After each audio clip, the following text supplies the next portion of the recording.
नमस्कार साथियों, मैं आपका दोस्त जितेंद्र कुमार आज लेके आया हूँ आपके लिए एक नया वीडियो।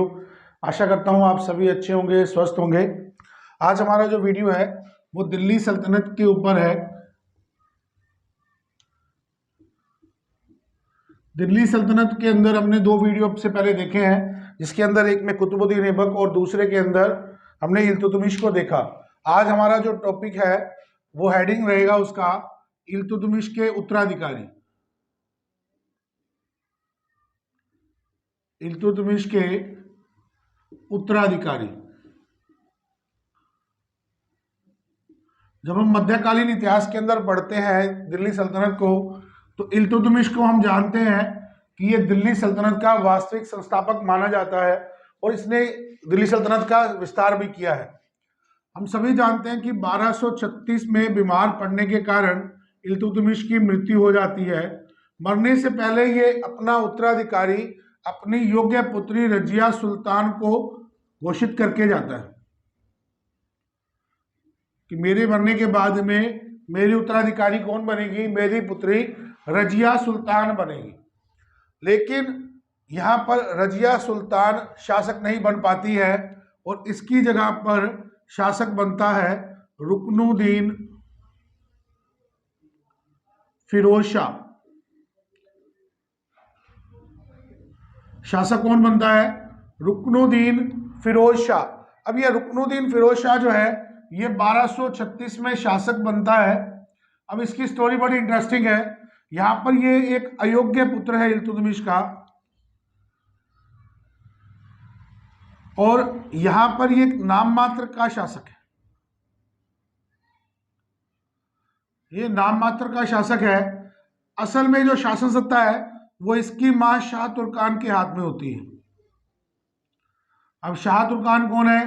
तो शाह तुर्कान इल्तुतमिश के महल में एक दासी थी जिसने गलत तरीके से सम्राट को प्रभावित करके और उसके साथ अपना रिलेशन बनाया था, और जिससे उसको क्या पुत्र उत्पन्न हुआ था? रुकनुद्दीन फिरोज शाह।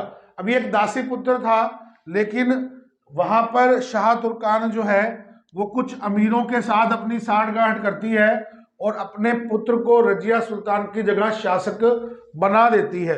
अब यहाँ पर शाह तुर्कान जो है वो अपने फैसले से अमीर वर्ग को बहुत जल्दी अपना विरोधी बना लेती है। अब अमीर वर्ग जो है वो इसका विरोधी बनता है क्योंकि इसके जो फैसले हैं वो सही नहीं रहते हैं। जल्दी ही जो यहाँ की साम्राज्य की जो जनता है, दिल्ली की जो जनता है, वो भी इसके विरोधी हो जाती है और जगह जगह विद्रोह खड़े हो जाते हैं। अब यहाँ पर स्थिति क्या बनती है कि इन विद्रोहों को दबाने के लिए रुकनुद्दीन फिरोज शाह 1236 में ही दिल्ली से बाहर जाता है। अब दिल्ली के बाहर जाता है तो यहाँ पर रजिया को ये सुअवसर मिलता है। अब रजिया क्या करती है? रजिया लाल वस्त्र धारण करती है और शुक्रवार की नमाज में पहुंच जाती है। हम सभी जानते हैं शुक्रवार की जुम्मे की नमाज जो है वो इंपॉर्टेंट रहती है, और दिल्ली के अंदर उस नमाज के अंदर सभी अमीर वर्ग, अधिकारी वर्ग पहुंचते हैं। तो वहां जाकर के रजिया सुल्तान जो है वो अपनी फरियाद रखती है, और यहाँ पर इसकी फरियाद को देखते हुए और कुछ रुकनुद्दीन फिरोज शाह का जो करेक्टर है उसको देखते हुए पहली बार दिल्ली की जनता शासक के रूप में फैसला लेती है और यहाँ पर रजिया सुल्तान को शासिका बना दिया जाता है। रजिया सुल्तान को शासक बना दिया जाता है। अब रुकनुद्दीन फिरोज शाह को जब मालूम चलता है कि उसकी जगह पर रजिया सुल्तान को शासिका बना दिया गया है, तो वो वापस भागता है दिल्ली और रजिया से उसका युद्ध होता है। युद्ध में रुकनुद्दीन फिरोज शाह पराजित होता है, उसे गिरफ्तार कर लिया जाता है और बाद में उसका वध कर दिया जाता है। अब यहाँ पर रजिया सुल्तान आती है, 1236 से लेकर 1240 तक शासक करती हैं। अब हमसे रजिया सुल्तान में क्वेश्चन, सबसे इंपॉर्टेंट एकमात्र क्वेश्चन क्या आता है कि दिल्ली सल्तनत की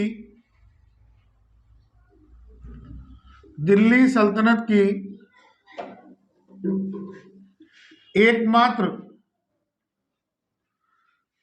महिला शासिका, दिल्ली सल्तनत की एकमात्र महिला शासिका पहली व अंतिम महिला शासिका, पहली व अंतिम महिला शासिका। अब साथियों, आपको मैं एक चीज बता दूं कि रजिया सुल्तान की जो परवरिश है वो उसके पिता एक सैनिक के रूप में करते हैं, और ग्वालियर अभियान के समय जब इल्तुतमिश ग्वालियर अभियान पर था तो उस समय रजिया सुल्तान ने एक वीर योद्धा के रूप में वहां लड़ाई की थी, और इसलिए इल्तुतमिश ने इसके नाम के सिक्के भी चलवाए थे। अब रजिया सुल्तान में एक योग्य प्रशासक और एक योग्य सेनापति के सारे गुण थे, लेकिन एकमात्र कमी क्या थी कि वो एक महिला थी। इतिहासकार ये भी कहते हैं कि अगर रजिया सुल्तान महिला की जगह पुरुष होती तो उसका शासनकाल शायद लंबा चलता।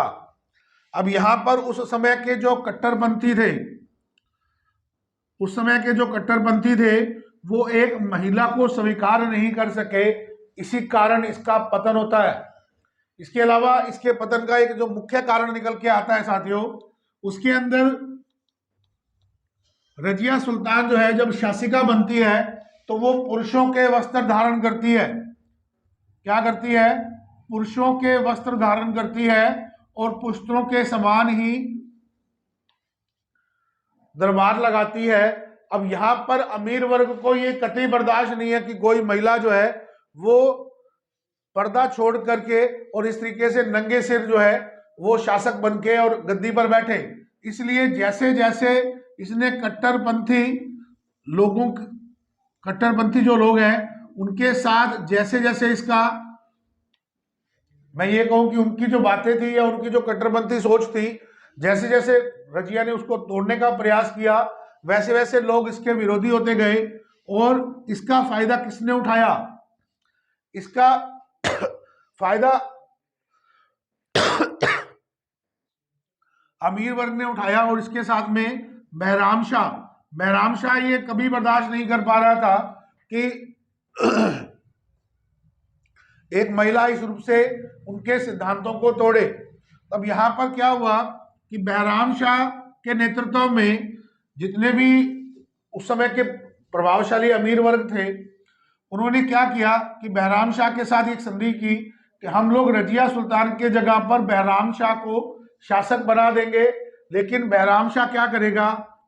एतगीन नामक तुर्क सरदार को आमीर ए मुमलकत बनाएगा, आमीर ए मुमलकत बनाएगा, और शासन का सारी बागडोर कौन देखेगा? एतगीन, और बहराम शाह नाम मात्र का शासक होगा। अब यहां पर सारी जो विद्रोह की तैयारी हो गई है, अब यहां पर एक समस्या और खड़ी होती है रजिया सुल्तान के लिए। रजिया सुल्तान के लिए समस्या खड़ी होती है 1240 के अंदर बठिंडा का गवर्नर है। बठिंडा का गवर्नर कौन था? अल्तुनिया। अब अल्तुनिया जो है ये विद्रोह कर देता है। अब 1240 में बठिंडा का गवर्नर जो है अल्तुनिया विद्रोह कर देता है। अब रजिया सेना लेकर के बठिंडा आई है इसका दमन करने के लिए।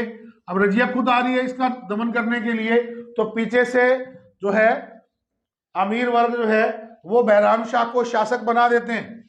क्या करते हैं? बहराम शाह को शासक नियुक्त कर देते हैं। अब रजिया की हालत जो है वो खराब हो गई है, क्योंकि जैसे उसने दिल्ली छोड़ा बहराम शाह गद्दी पर बैठ गया। अब यहाँ पर बठिंडा का गवर्नर जो है वो अपने आप में एक शक्तिशाली गवर्नर था। अब इसने विद्रोह कर दिया है, तो रजिया ने यहाँ कूटनीति का परिचय देते हुए अल्तुनिया से विवाह कर लिया। क्या किया? अल्तुनिया से विवाह कर लिया, और दोनों अपनी संयुक्त सेना लेकर बहराम शाह के विरुद्ध आते हैं दिल्ली पर आक्रमण करते हैं। बहराम शाह की सेना रजिया सुल्तान की सेना को हरा देती है, रजिया को भागना पड़ता है। अब यहां पर ये जब युद्ध के मैदान से भागते हैं और कैथल हरियाणा में एक पेड़ के नीचे ये आराम कर रहे होते हैं, और वहीं पर जो हिंदू डाकू है वो इनकी हत्या कर देते हैं। कौन? हिंदू डाकू जो है वो इनकी हत्या कर देते हैं, और इस तरीके से पहली महिला शासिका, दिल्ली सल्तनत की पहली महिला शासिका जो है उसका शासन अंत हो जाता है। तो ये थी रजिया सुल्तान, जो एक शासिका बनी। इसके बाद में 2 वर्ष के लिए शासक कौन बनता है? बैराम शाह। अब बैराम शाह जो है वो 1240 में शासक बनते हैं और 1242 तक रहते हैं। अब इनकी जैसे संधि हुई थी, इन्होंने एतगीन को नायब ए मुमलकत या